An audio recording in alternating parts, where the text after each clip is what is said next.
situation here in Egypt. I'm being joined by General Hani.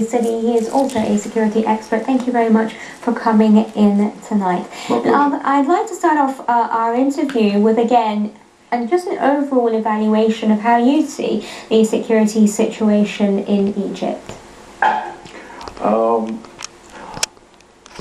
Let's first agree that it's a declared war on Egypt, and it's been for over a year now. The terrorist attacks a bit increased recently. In escalation to the security or an escalation in the war on Egypt. I'll be frank, the situation isn't quite satisfactory. But the strength of the security agencies, both the military and the police forces, they have adopted a new methods, new methodology in dealing with the kind of escalated violence by the terrorist groups, both in Sinai and even within the governorates, for example, Cairo, Delta governorates. There are new theories are being studied by the security agencies to update the way they confront. How important was that? I mean, obviously, I was talking previously with General Fayoud, and we sort of touched on the fact that improvised explosive devices, for example, are now the, if you will, the weapon of choice of these terrorists and jihadists, if you will. How is the plan going to incorporate that? I mean, you know that this is what they use. You know that this is their preferred way of battle, if you will, or of attacking security personnel, civilians, and now even young cadets. How is that going to be incorporated in the plan? I mean, also to have a plan that is preventative rather than reactive. Okay, let's go back to where I started. It's the war. And war does not go on the same level. You know, the terrorist groups actually declared their war. First, they were declaring the war against the security agencies, police and military, the army personnel, the vital installations, governmental buildings, and so on. Now they have adopted the strategy of attacking the innocent civilians. Okay, and we have to differ between what's going on in Sinai and what is going on within the main inland. You know, the civilian is now their primary target. Rather than the police or the army personnel or the army cadet, as you've just mentioned. The key, in my opinion, is the information, the intelligence. We have to, elevate or rise the tempo of getting the information or the intelligence. Without having the proper information at the right time, this whatever strategy is going to be executed will render useless. Well, we've obviously seen for a while now, obviously there was an intensifying of efforts, especially by the army in the Sinai Peninsula. Most of the daily attacks happened there. To what extent has that plan been successful? But then again, there's also the question that obviously is often raised, and that is, how do these, if there is such an intense plan in Sinai, how do these armed factions like Ansar Bait al-Maqdis, a terrorist group there that has been labelled a terrorist group by the judiciary as well, continue to be supplied with weapons and continue to exist? Yes. What you've just mentioned proves that information or intelligence is important. A very, very important mean to confront the terrorist groups. Okay, as a matter of fact, they have actually updated their strategies, their even their armaments. A few days ago, the army found out a big depot containing very advanced, very heavy armaments, rocket launchers, right. You know. So it's not just now a matter of confronting non-highly trained groups. And as a matter of fact, they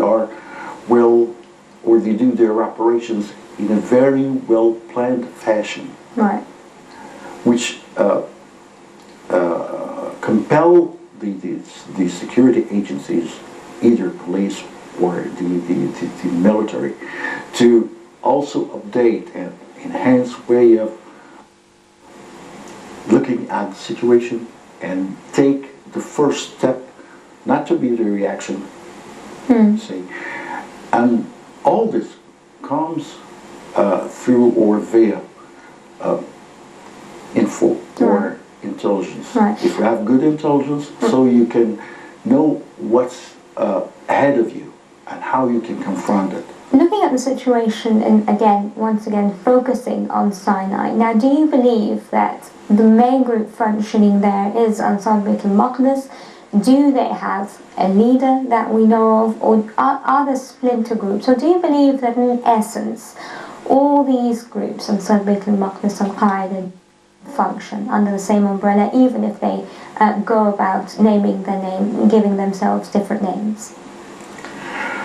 Let's agree that all these factions, all these terrorist groups, whatever they're calling themselves, they are affiliates to the Muslim Brotherhood terrorist group. Right. So let's agree that whatever the names, whatever they call, but their goal is to, defeat Egypt.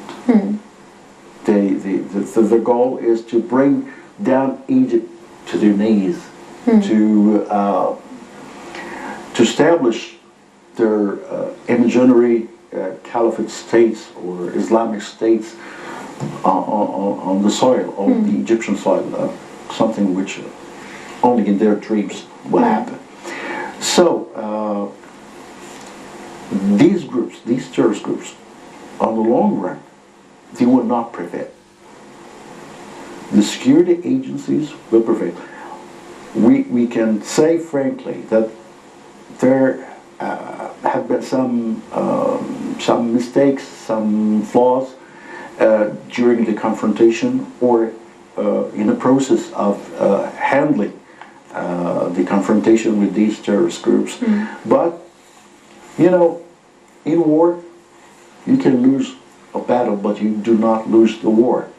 Okay, as long as you are updating, as long as you're studying the way your counterpart or your adversary is moving toward achieving its ill targets or ill goals. So, the security agencies, whether they are police forces or the army, they are now studying their flaws, where they were, to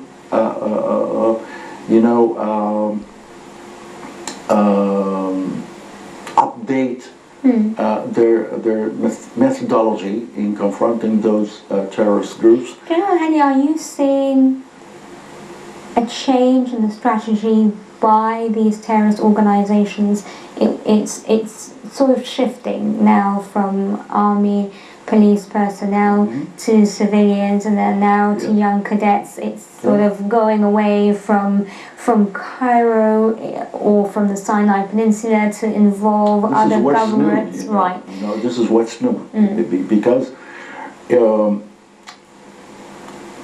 few years ago, there were only, the war was only with the police forces, the army, the vital installations, the governmental buildings, and so on. Okay, with the good steps. And was that easier to predict?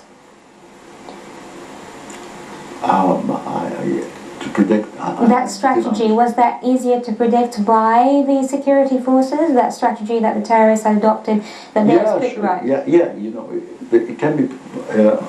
If I'm a police officer, if I'm an army officer, or I'm in a police station, or as long as I know that I'm a target, that means that I'll be so cautious. I'll be aware of the hazards and menaces that I'm going to face. But you know, they are now targeting what you cannot anticipate or expect. You know. To what extent, though, do you think that the turbulence that the region is facing, neighbours like Libya, perhaps in particular, definitely has a direct effect on the security situation in Egypt, right? Because you know. There are infiltration coming from the West, okay, including weapons, armaments, okay, and in the last few years, there were lots of infiltration from the West, and still is from the East. Besides, they were kind of storing these weapons, these armaments, okay, to be used at the right time. And it looks like that the right time is what we are witnessing nowadays.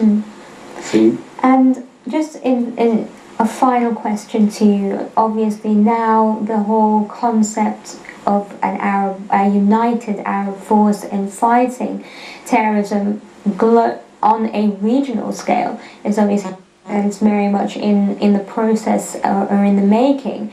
How important will this be for Egypt and for other countries in the region, and perhaps for bringing also stability to the region, something that Western intervention has failed and some have even said is actually part of? Okay.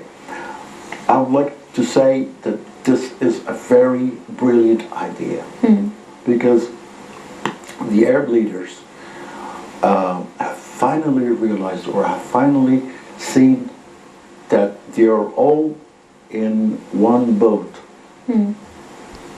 or they are all in the same pot. Okay, the danger, even if it is not it's not happening on my soil, but my national security is affected if that happens on a neighbor's soil.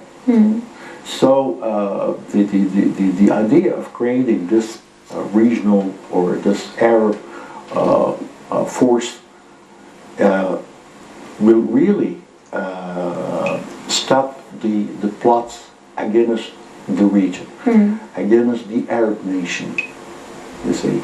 And the as you've just mentioned, the Western or the international intervention in the region is now completely clear and all cards are on the table. Right. So this is all what you have to do, is to reunite your forces, assemble this kind of armed Arab force to confront the dangers, the outside dangers. Thank you very much, Security Expert General Hani Siddiqui, for your insights and for your time. Ladies and gentlemen, that's all the time we have on this edition of the Daily Debate. Do join us again tomorrow, same time, same place. Here on Now TV International, I'm Nancy Sarah Barakat, wishing you all a very good evening.